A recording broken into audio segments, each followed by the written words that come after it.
محترمو دا وظیفه د هر قسم بیمارۍ دپاره ډیره مؤثره ده، ډیره زر اثر کوونکې وظیفه ده. او قرآن کې الله تعالی په خپله فرمایي چې قرآن د مؤمنانو دپاره شفا دی وما هو شفاء. آیاتونه مبارکه ځای په ځای دا نازل شوي دي، قرآن شفا ده، قرآن شفا ده.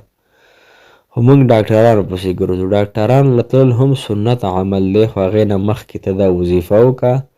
کو دې وظیفې سره الله تعالی به تا ضرور ښه کوي چې ستا یقین په الله جل شانه باندې، ستا په دې بیمارۍ باندې الله جل شانه پوهه دی. دا بیماری الله جل شانه راوستې ده. کو دا بیماری د هر یو څیز وي، کو غټو نه غټ د سر د درد نه واخله او د غاښ د درد نه واخله تر د لا علاجه بیمارو دپاره دا وظیفه تاسو وکئ انشاء الله، چې بغیر د ډاکټر نه، بغیر د اسرای نه، بغیر د پیسو لګولو نه تاسو ته به الله جل شانه شفا درکړي.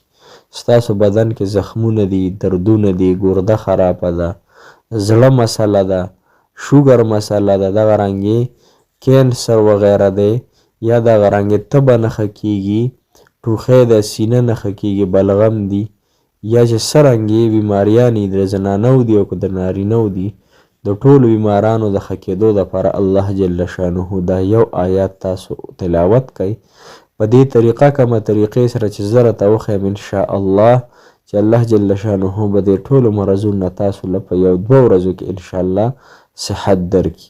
طریقه کار زده کوئ، مسلمانانو او قرآن سره تعلق برابر کوئ، وظایف کوئ، انشاء الله چې بیماری به الله تعالی ستاسو ښه کوي.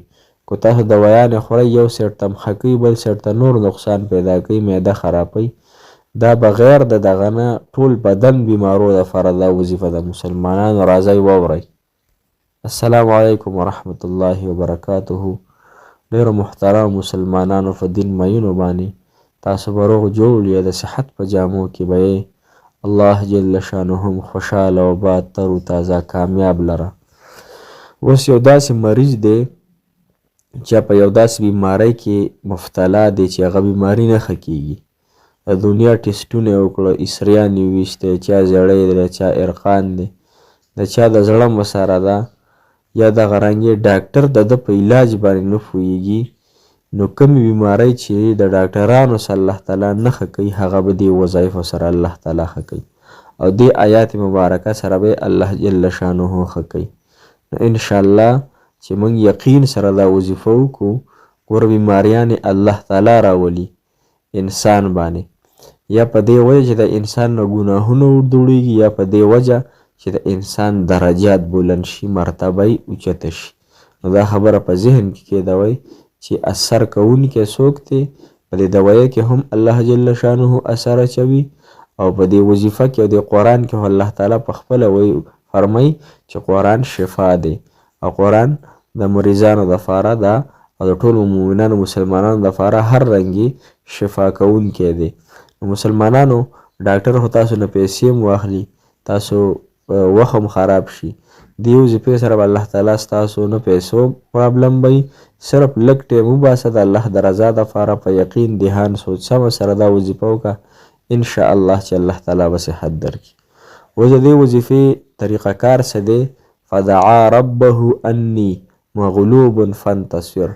دا د سورة القمر آیات دی، آیات نمبر 9. تاسو ته به سکرین باندې ښکاري انشاء الله. دا به تاسو داسې کار وکئ مسلمانانو چې کو په دوایه باندې شف کوئ او کو ځان له په اوبو باندې شف کوئ، خو دم یې کوئ، دوایه باندې هم دم کوئ او په اوبو باندې هم دم کوئ. نو انشاءالله چې دوایه کې کم ضرر وي هغه هم تاسو ته نقصان درکوي، او کم چې دې آیات کې شفا ده هغه د الله تعالی حاصلوي. دا آیات په تاسو لومبی 21 کرته درود ابراهیمي وایي، کم درود شریف چې موږ مانځه کې وایو 21 کرته. اللهم صل على محمد وعلى آل محمد كما صليت على إبراهيم وعلى آل إبراهيم إنك حميد مجيد. اللهم بارك على محمد وعلى آل محمد كما باركت على إبراهيم وعلى آل إبراهيم إنك حميد مجيد. دا د 21 کرته وي، بیا به دا آیات مبارکه دا به 314 پیرې وي. فدعا ربه انی مغلوب فانتصر 314 مرتبه چې دا آیات وي دا به چې تا کله ووي نو دې نه وروسته به بیا 21 کرته درود ابراهیمي ووایې. بیا به خپله دوایي راواخلې، په دوایي باندې به هم شف کړي، اسمان طرف ته به هم شف کړي او په خپل ځان باندې به هم شف کړي. او داسې کار به وکړي که د زمزم اوبه دې خالصې پیدا کړي، دا په هغې باندې دم کې یو بوتل کې یو کولر کې دا په هغې کې واچې او هغې نه به لږې لږې اوبه څکې. هغې سره سره به چې دغه اوبه څونه ته څکې، مطلب ته ورځ کې 5 ګیلاسه اوبه څکې، نو چې یو ګیلاس دې څکې هغې کې نورې اوبه اچوه، یو ګیلاس دې څکې هغې کې نورې اوبه اچوه، مطلب چې دغه اوبه نه ختمیږي. دا اوبه به تاسو 21 ورځو پورې څکئ، انشاءالله بفضله الله جل شانه به تاسو له صحت درکوي. دې سره یو عمل بل وکئ، تاسو چې د مسلمانانو تاسو چې د 15 پیرې آیت الکرسی ووایئ، 15 پیرې آیت الکرسی، 15 پیرې سورة فاتحه، 15 پیرې 2 آخري سورتونه قل اعوذ برب الفلق، قل اعوذ برب الناس، دا به تاسو ووایئ 15 پیرې. دا بیا په دغې اوبو باندې هم دم کوئ او دا به په خپل مریض باندې هم شف او دم کوئ. دې سره به دا فایده وشي مسلمانانو چې تاسو باندې کم جادو اثرات دي، جنات دي، کوډ دي، منتر دي، سحر دی، څه قسم پریشانی وي نو دغه به هم الله تعالی ستاسو دې سره ختم کړي. نو انشاءالله العزیز وظیفه ډیره انتهایی بهترینه ده. تاسو د خپلو حاجاتو مطلب د بیمارو دپاره، لا علاج بیمارو دپاره دا وظیفه تاسو شروع کړئ. انشاءالله الله جل شانه به درته صحت درکړي. موږ هم دعاګانې کوو، تاسو هم دعاګانې کوئ.